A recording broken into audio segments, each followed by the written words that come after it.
Direct, c'est la revue de presque de Nicolas Canteloup et Julie. C'est du direct.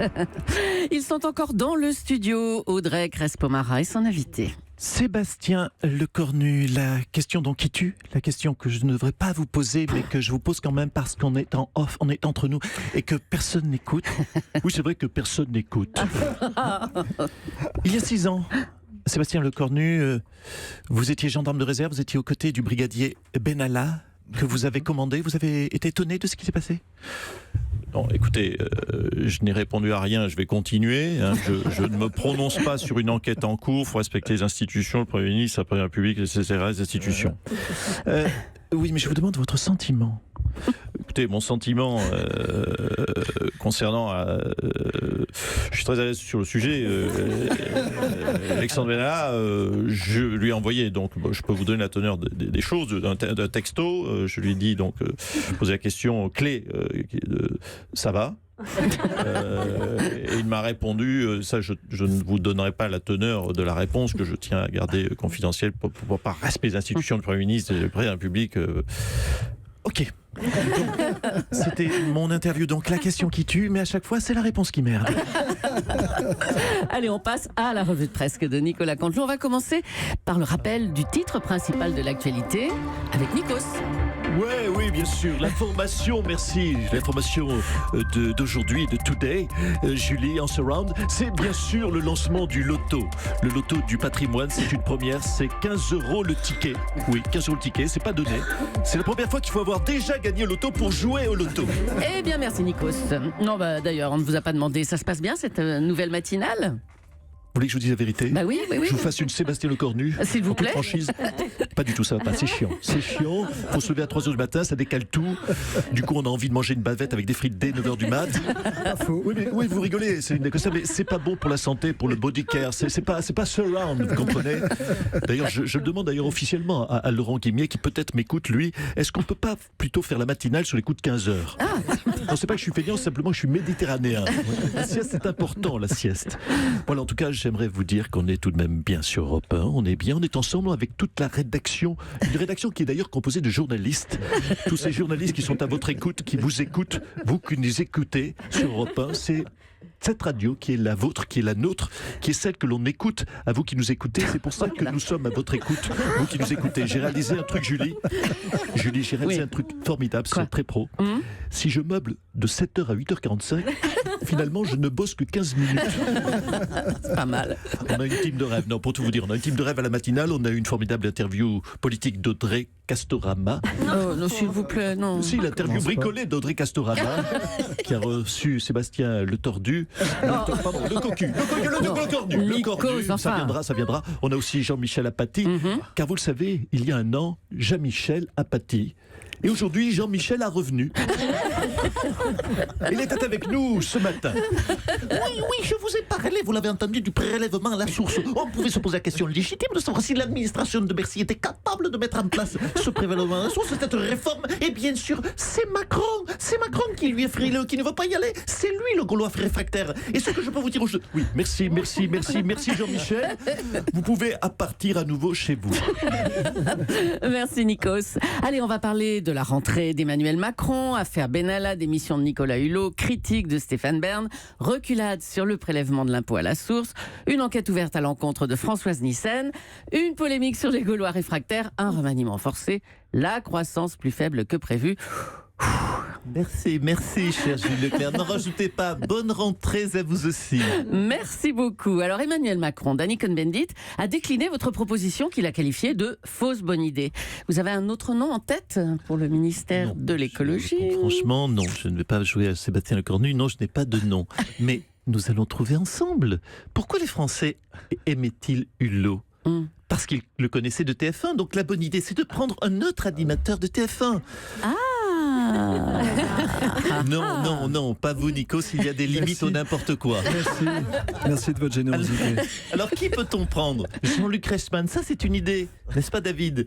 L'animateur des 12 coups de midi. Non, c'est une fausse bonne idée, vous pensez? Bah écoutez, il est très sympa, Jean-Luc Reichmann, mais il n'y connaît rien à l'écologie quand même. Il n'y connaît rien à l'écologie. Bah non. Écoutez, Banco, vous m'avez convaincu, c'est exactement ce que je cherche.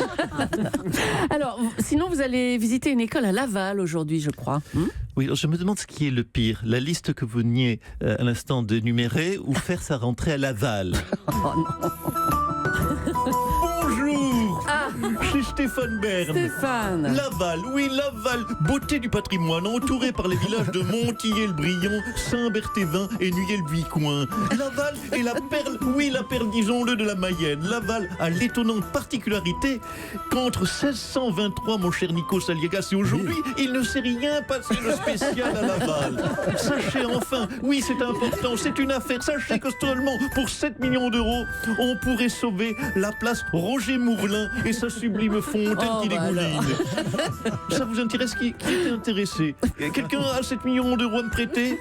Attention, sinon je quitte mon poste, je vous préviens. Hein, je retourne installer, s'il le faut, des vérandas, Kéna. Kéna, la reine des vérandas. Il y avait longtemps. Merci Stéphane Bern, à bientôt.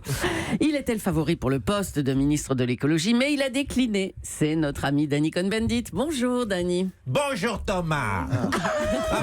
Je suis Mais alors Nikos, mais Thomas, ça fait j'aime quand bien même Il est un moment. plus là. Mais Pardon. non. Qu'est-ce que ça ventile à Europe 1? Bref, salut Nico, Juju, oui, Wendy, Céline, tout le monde est là, David. J'ai décliné parce que... Bon, il m'a pas vraiment demandé, mais j'ai refusé quand même. Tu sais, à 73 balais, j'ai envie de me la couler douce, mais c'est quand même une super news pour vous que Macron me propose un poste. Mais comment ça pour nous? Une news? Attends. Super news? Julie, j'étais quoi il y a quelques mois? Chroniqueur à Rapin. Et bim, derrière, Macron veut que je sois ministre, numéro 3 du gouvernement, David. Il y a tellement personne pour l'écologie que Macron risque même de proposer le poste à Cabrol. Faut voir. Moi, écoutez, moi je dis les choses, hein. Je suis pas Sébastien Lecornu, je le dis, ça m'irait bien, hein, ça m'irait bien. Moi je veux bien être ministre, hein, c'est dans mes cordes, hein, c'est dans mes cordes, d'ailleurs il pleut des cordes, mais bon, non, c'est le plus jeune, comme ça, bon, pas passant.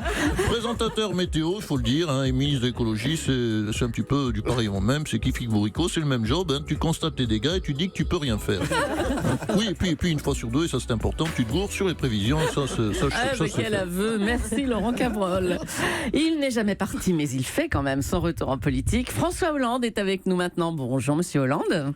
Bonjour. Ça nous manquait ce petit bonjour. J'aimerais que vous me précisiez, cher Jules Claire, Oui. qui désirez-vous recevoir? Qui m'interrompt pendant mon allocution? Un jeune homme arrive dans le studio sans se présenter. Mais où est le protocole européen? Mais la radio continue, vous savez, Monsieur le Président. Donc je le disais, qui désirez-vous recevoir? L'ancien président visionnaire, Monsieur Légas? L'écrivain à succès? Oui, j'ai vu que vous signez beaucoup de livres en ce moment. Oui, vous l'avez dit, l'Albert Camus des Super U. Ah ben voilà. Le Patrick Modiano des casinos. Le Mallarmé des Intermarchés. Oh, très bien. Le Baudelaire des Leclerc. Oui, car j'ai le sens de la rime. Et je finis avec votre patronyme. Quelle belle rime.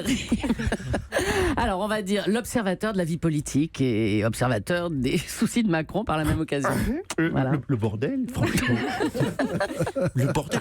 Macron incapable de trancher sur le prélèvement à la source. Franchement, le nul, disons-le. Et croyez-moi d'expérience, je sais au premier coup d'œil reconnaître un nul quand j'en vois un. Vous croyez très fort à votre retour, François Hollande, hein. Ça va être un petit peu compliqué, peut-être. Vous savez, il ne faut jamais désarmer. Gardez l'espoir. Il faut toujours tenter des choses impossibles. Quand je tente, Monsieur Légas, plutôt que de lire votre texte, alors que vous êtes pourtant dans l'impro permanent depuis ce matin, vous êtes dans l'impro, pas une feuille sous les yeux. Tout va bien. Quand je tente, moi écoutez pendant 7 ans, pourquoi ne m'écouteriez-vous pas ce matin? Mais je vous écoute, mais je sais pas où on va après. Oui, mais ça c'est un petit peu votre marque de fabrique. Vous n'avez jamais su que vous alliez après. Arrête. Oui. Allez-y. On ne se tutoie pas. Mais arrêtez, Seulement Monsieur le en Président. privé, Bon, aux toilettes éventuellement. Allez, enfant. Je le disais, pourquoi tenter les choses impossibles? À titre d'exemple, hein, Leclerc, Oui. quand je tente de séduire Julie Gaillet, Oui. vous croyez que je me dis c'est dans la poche? Non, je suis lucide. Je me dis, François, c'est pas gagné. François, rentre ton ventre, coiffe les 4 cheveux et demi qui te restent, et sur un malentendu tel Michel Blanc, ça peut passer. Bah, écoutez, ça a marché en tout cas. Hein. Ah, bonjour, Madame Lacosta qui me reluque depuis quelques minutes. Bonjour, Monsieur Ficos. Non, Nikos. Jean Lassalle, bonjour, oui, Nikos, hein, s'il vous plaît, pas Ficos. Je ne connais pas, Ah, vous connaissez pas Nikos? Non, Franchement, il est sur Europe 1 et TF1 quand même. Hein. Alors ça s'explique que je ne regarde que chasse et pêche télévision. Bon, d'accord. Oui, ne vous moquez pas, Vicaire, ne vous moquez pas, Bouchard. Ah non, ce sont des reportages intéressants pour comprendre, apprendre comment on décapite un sanglier avec les dents dans le biberon. En tout cas, enchanté, Monsieur Tricos. Oh, écoutez, ça va quoi. Bon, alors vous vouliez nous annoncer quelque chose, hein, Jean Lassalle? Oui, je profite de votre antenne. Allez-y. Oh. Hein. Ouais. Attention, il y a mon gros nez qui touche le micro. Je sais pas le micro.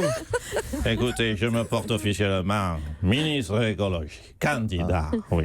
Pourquoi? Parce que je suis légitime. Oui, je suis légitime. Calmez-le. J'ai visité les forêts, les marais, les taupinières et les terriers de notre territoire. Je discutais encore hier, Monsieur Aviguet, avec un saumon de rivière, authentique, biologique, élevé non pas avec farine animale, mais un vrai saumon qui me disait « Jeannot, c'est quelqu'un comme toi qui connaît les animaux, qui doit être ministre de l'écologie. » Mais vous êtes sérieux? Et là, merde, Vous seriez vraiment candidat au poste, là? mais bien sûr, bien sûr. Vous me connaissez pas, monsieur Agas, mais vous savez que je suis mi-homme, mi-forêt. Ah oui. Mi-homme, mi-forêt. Regardez, Madame Bouchard, j'ai de la mousse dans les oreilles. Monsieur Biquer, j'ai du lichen sous les bras. Oh non. Et des champignons plein les pieds dans la tostada. Je suis le candidat. là. Prends-moi, Emmanuel. Je suis ton homme. Le grand retour de Nicolas Canteloup.